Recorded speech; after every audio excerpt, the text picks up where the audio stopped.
Welcome to Movie Recap Time. The movie begins in Buffalo, where Dan thrives in car sales because he understands what motivates customers, earning him the title of Salesman of the Month once again.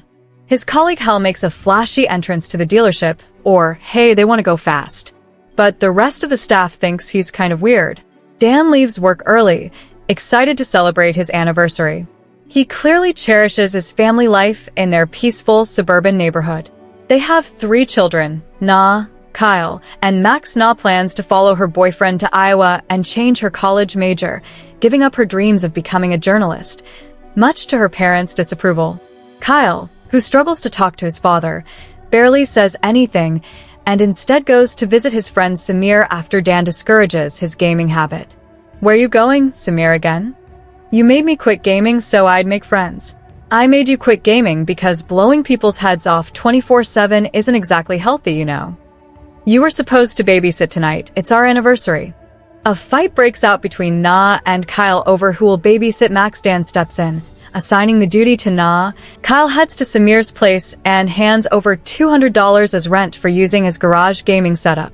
Unbeknownst to his family, Kyle has become a popular streamer known as Killboy, famous for his skills in shooting games. Meanwhile, a tradition they share each year. While they're in line for a roller coaster, some young guys watching Killboy stream are so impressed, they let Dan and Jessica cut ahead in line. But Jessica wants more thrill in her life. After an exhilarating roller coaster ride, Dan promises to shake things up a bit. During a sweet moment as they kiss, someone takes their photo without permission. Dan confronts the guy, asking him to delete it. But the guy mocks him and posts the picture online, calling Dan a loser. Jessica urges Dan to ignore it, but then the guy spills his drink on Dan and mocks Jessica for being with a wimp. Dan, trying hard to keep his cool, walks away despite the insult. On their way home, Jessica reassures Dan she didn't want him to confront the guy. She feels secretly disappointed in him. At home, Dan reflects on the whole thing while expertly changing Max's diaper. Later, when he climbs into bed, Jessica's already asleep. He says he should have kicked that guy's ass, which makes Jessica laugh. The next day, Jessica heads to a kickboxing class to blow off steam. While punching the heavy bag, she starts talking to a woman named Gwen. Jessica opens up about her struggles with their teenage daughter. Gwen, who's in town to visit her ex, gets accidentally punched in the face by Jessica, but it sparks an unexpected friendship. Over smoothies, Jessica talks about feeling stuck and frustrated with Dan's contentment in their boring life. He's just so content here in Buffalo. Gwen, who turns out to be a travel agent, gives Jessica her business card before heading to the airport. Later, while shopping with Max, Dan notices a suspicious man watching him. When the guy lunges at him, Dan asks to at least put his baby down first. "Really? So, at least let me put my kid down?" But the thug doesn't care. Even with Max in hand, Dan takes him down quickly, shocking the crowd. Driving home, Dan weaves through the streets like a man reborn. His neighbors notice something's changed. At home, Dan finds a hidden compartment with guns, old passports, and stacks of cash. Worried, he contacts Augie, a former associate, to arrange new identities for his family. Dan reveals they're in danger. Augie tells him that McCaffrey, Dan's old boss, has been hunting for him and that the online photo may have blown his cover. Augie is shocked Dan's family doesn't know he was a professional assassin and insists he come clean, because escaping McCaffrey's mercenaries with an unprepared family will be nearly impossible. Dan quickly packs their things. He rushes to his kid's school and interrupts an editorial meeting to ask for Na. A classmate tells him she hasn't been editor in 3 months, probably because of her boyfriend. Dan offers her $50 for Na's location. "I'm a journalist. I don't give people up. $100. Try under the bleachers." "That's what I thought." He finds Na there. "Your dad's hot." "Okay, Kelly, that's gross." Disappointed, he tells Na how upset he is that she gave up on journalism. But there's no time to argue. They have to pick up Kyle from chess club, only to learn he quit too. They drive to Samir's house, and Dan discovers Kyle has been paying to stream from the garage. Dan tells his kids they're going to Las Vegas, and they better act excited in front of Jessica. At Jessica's job, Dan convinces her to take the spontaneous trip she's always wanted. She's confused about the sudden urgency, but gives in thanks to Dan's charm. He's crazy in a good way. Oh, are you sure it's not Tuesday? Impressed by this bold new Dan, she agrees to go. Agrees excitedly as they prepare to leave. Dan spots a black SUV parking outside the hospital and urges Jessica to leave immediately. As they exit the parking lot, McCaffrey's men appear as the bus passes through. Dan skillfully evades the pursuers, weaving stories to explain his abrupt driving. Despite a close chase, he continues to evade them, all while keeping his family oblivious to the danger. Jesus, lead foot. A squirrel or something jumped out in front of me. Realizing there's a tracker in his car, Dan quickly dives into his workplace, narrowly closing the gates on the pursuers. In a hurried attempt to disguise their actions, he lifts the car with his family still inside, claiming he needs to change the oil and check the coolant. Can we not be in the car for it? While under the car, he locates the tracker and manages to remove it just as the pursuers pass by, missing them entirely. Spotting Hal about to test drive a new car, Dan encourages him to push the speed and stealthily attaches the tracker to Hal's vehicle. Get her on the freeway. You open her up and you get a ticket, it's on me. With 33 hours left until they reach Las Vegas, Dan's wife and kids busily tweet and post about their trip. To avoid detection, Dan collects everyone's phones, declaring it a device-free trip, which frustrates the kids. Yours too. The clerk is amused when he hears they don't have phones and pulls out dusty old maps. I'm gonna need a credit card. Dan hands him a stack of cash, asking him to book a room in a Las Vegas hotel. For the first time in a long while, the family genuinely bonds, singing Vanilla Ice's Ice Ice Baby on the road.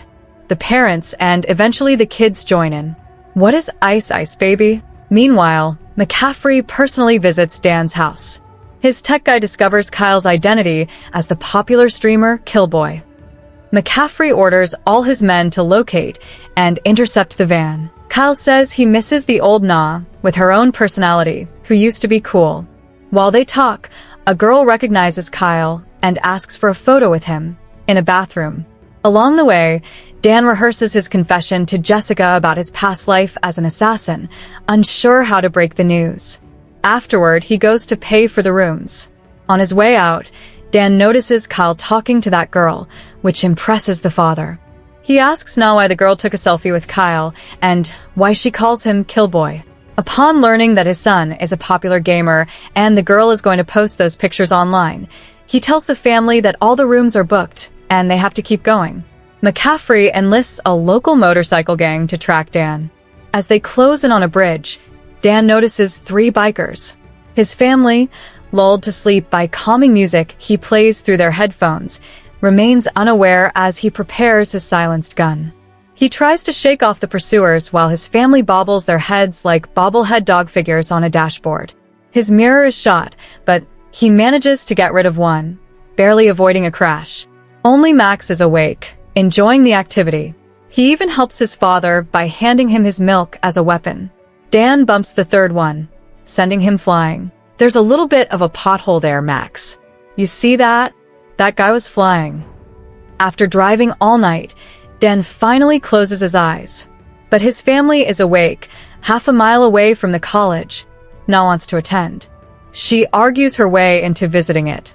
Jessica isn't keen on going to the college just to see Nina's boyfriend. We're not going to stop and see Trevor.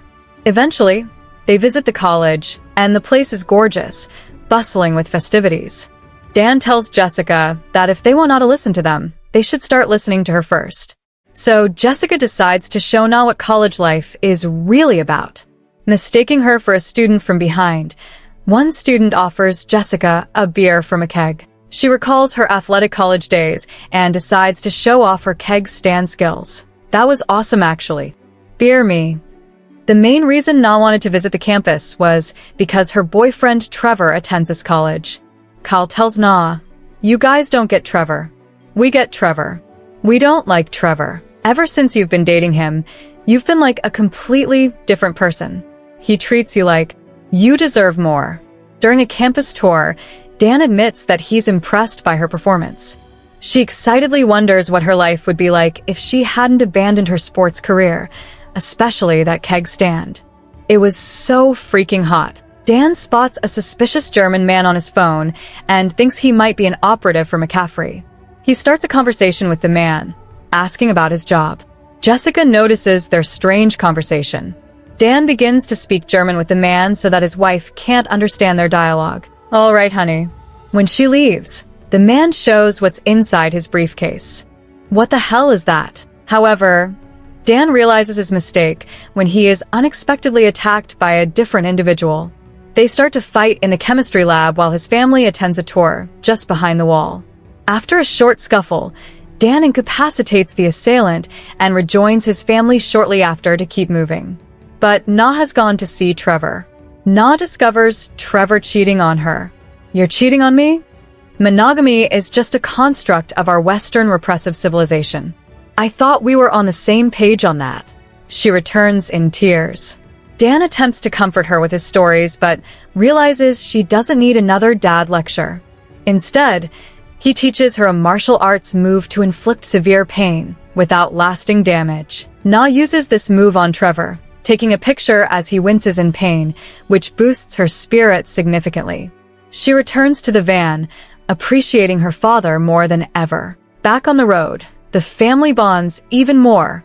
As Na drives, she thanks Dan for always being there for her and considers reclaiming her editorial position at school. At a small motel, the parents finally relax and let off some steam. Jessica is enamored with the spontaneous side of Dan, feeling a difference in him. She suspects he was always like this before they met. The next morning, Dan calls up Augie, who's on his way to deliver new identities to Dan and his family. The only problem is, Dan hasn't told them yet. "What are you waiting for?" Augie is freaked out when he finds out and sneakily returns the phone he stole, trying to prepare himself for the conversation.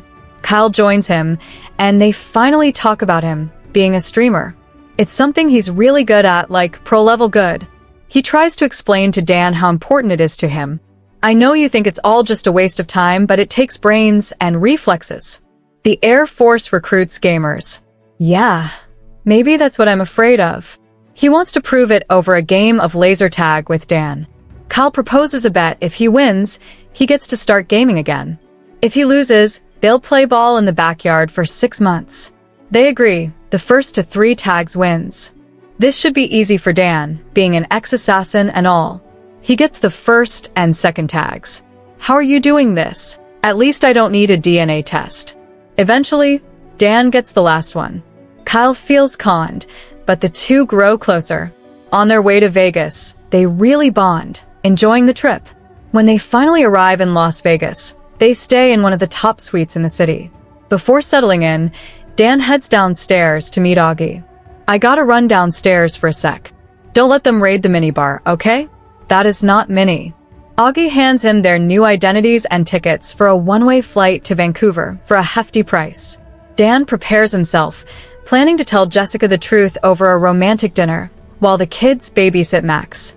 He instructs them not to leave the suite under any circumstances. There's food in the supersized minibar. McCaffrey's men are already aware of Dan's location. Being a popular gamer, Kyle suggests visiting the HyperX gaming arena. Na doesn't want to go to a place full of Kyles. Rand admits he's seen Kyle's streams and offers him a chance to meet Valkyrie and others. Rand gets to know Na better and decides not to participate in the tournament. Valkyrie asks Kyle to take Rand's place and join her team for the Counter-Strike finals. However, McCaffrey's people are also on their tail. As Na gets comfortable with Rand, he admits that Vi's team stands no chance. But when all her teammates are eliminated, Kyle single-handedly decimates the enemy team. Meanwhile, Dan tries to tell Jessica the truth in a French restaurant, but he's constantly interrupted. He starts reprimanding the waiter in French. Jessica is astonished that her husband knows 2 foreign languages, something she never knew.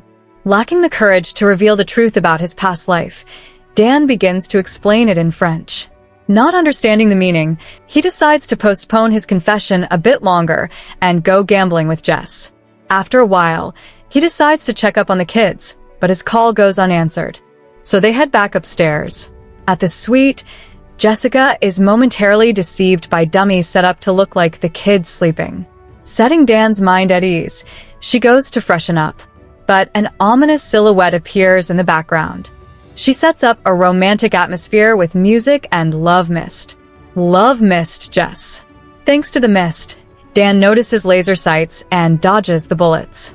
He grabs a bottle of Flecha Azul tequila, setting the assassins on fire and neutralizing them. However, Jessica is taken hostage. Dan puts down his gun, but slyly grabs a knife. When the assailant calls Dan by the name Sean, the grim reality hits Jesse. The assailant starts talking about his plans. Dan neutralizes him as well, but the shock causes Jessica to vomit. She runs to the kids, but finds the dummies. Remembering the assailant's mention of HyperX, she knows where to find them. Shut up, I don't want to hear it. I don't even want to look at you. I just want to find my kids, who don't have their goddamn phones, because you threw them away. At the gaming arena, just as Kyle ends his game with 30 kills, Dan and Jessica arrive and pick them up. Dan finally reveals the truth. Because my former coworkers are trying to kill us, from Planet Car Deals. I'm not kidding around, asked Max. Before I met your mom, I was a covert assassin.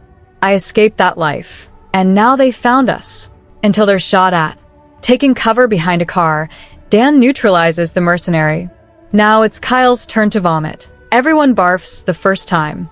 In the aftermath, as they take cover, he hands them their new identities. Nah is now Molly Anderson. Molly Anderson? At least you got a real name. I'm Van. I'm a vehicle. After 18 years of lies, the family refuses to accept him.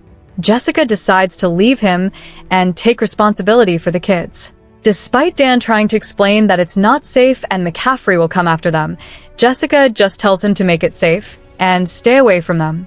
When Jessica arrives, she's amazed to see Gwen waiting in a private jet.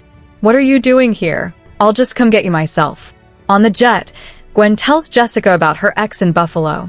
They were together for years, and he left her to marry another woman. Jessica realizes she's talking about her. She tries to flee, but McCaffrey is already there. McCaffrey gives Dan a call, showing that his family is in captivity. He arranges a meeting in an abandoned hotel. McCaffrey's henchmen are all over the place. Hello, old friend. He brought you here for this. He brought everybody. Dan is flattered. Arriving at the penthouse, McCaffrey asks for a sarcastic hug. It turns out, he's Dan's father. McCaffrey wanted Dan dead because he abandoned him. But for the past few days, Dan has wasted every man McCaffrey sent after him. So now he feels pride in his son. And now McCaffrey wants him back. If Dan comes back to work for him, he'll let his family go. But on one condition. He'll never see his family again. No contact. His family is going to die. McCaffrey orders his henchmen to escort the family to the airport. They want Jessica to protect Dan. Jessica begins changing Max's diaper and, in a bold move, stuffs it into the bad guy's face, throwing him off to his death. They decide they're going to get their dad back. Meanwhile, McCaffrey heads off to make some arrangements. Gwen uses her charm to seduce Dan back into loving her, totally ignoring the tech guy in the room. She's well aware of Dan's tactics. But before anything happens, the family arrives to rescue him. As Dan puts Gwen to sleep, the tech guy is taken captive. Dan apologizes to Jessica for keeping secrets and promises to always tell her the truth. At the same time, McCaffrey starts to realize something's off, especially because the tech guy is Kyle's fan. Kyle starts trying out the drone and finds out Dan is actually really good with technology. You're not anti-technology, you're awesome. Kyle uses the drone to track McCaffrey's men and feeds Dan the info. Despite being outnumbered, Dan skillfully takes them all down. McCaffrey notices the drone is helping Dan, so he wakes up Gwen and tells her to go find the family. Dan yells at his father to call it off. Call it off. Now. But McCaffrey doesn't listen. And even with 10 guys firing automatic rifles, no one hits Dan. Jessica, noticing the elevator going up, hides the kids and fires as soon as the doors open. But it's just Gwen, casually leaning on the side. Gwen mocks Jessica, knowing she has the upper hand in hand-to-hand combat. You think you can beat me just because you took some kickboxing classes? With solid intel, Carl says there are 9 guys left. Dan knocks them out one after another, making McCaffrey proud. Eventually, McCaffrey shoots down the drone. Meanwhile, in a prolonged catfight, Gwen defeats Jessica, burying her under a pile of rubble. McCaffrey knocks Dan down and finally has a clear shot at him, but he can't help talking about how family has made Dan weak. At the same time, Gwen corners the kids. This gives Jessica the strength to lift the debris, but Gwen still throws her around like a sack of potatoes. Dan manages to remove the bullets from McCaffrey's gun. So now, it's down to hand-to-hand combat. Nearby, Jessica grabs a bamboo stick and tries an athletic jump. She fails miserably. Gwen laughs. Jessica tries again, but this time, she throws it like a spear. No more fancy stunts. McCaffrey beats Dan in the fight and grabs a gun to finish him. But the family rushes in. Na steps forward and tells McCaffrey she's happy to meet her grandfather. She suggests maybe they could become a real family. When I look at you, I don't just see a cold-blooded killer. I see my grandpa. Her distraction gives Dan the chance to act. The family reunites. And just then, the police arrive. 6 months later, Dan starts a company that trains security guards and hires Augie. Jessica becomes a coach. Kyle keeps making videos online. The family gets ready for a big trip. They're packing an RV to take Na to Stanford. In line with their new tradition, they all give up their phones. Thank you for watching. Make sure to hit the like button. It really helps the channel grow. Don't forget to subscribe and turn on notifications so you never miss an exciting story. More thrilling recaps are on the way, and you won't want to miss them. Drop a comment below and let me know your favorite moment from this story. I'd love to hear your thoughts. Stay tuned, stay curious, and I'll see you in the next one. Movie Recap Time Team.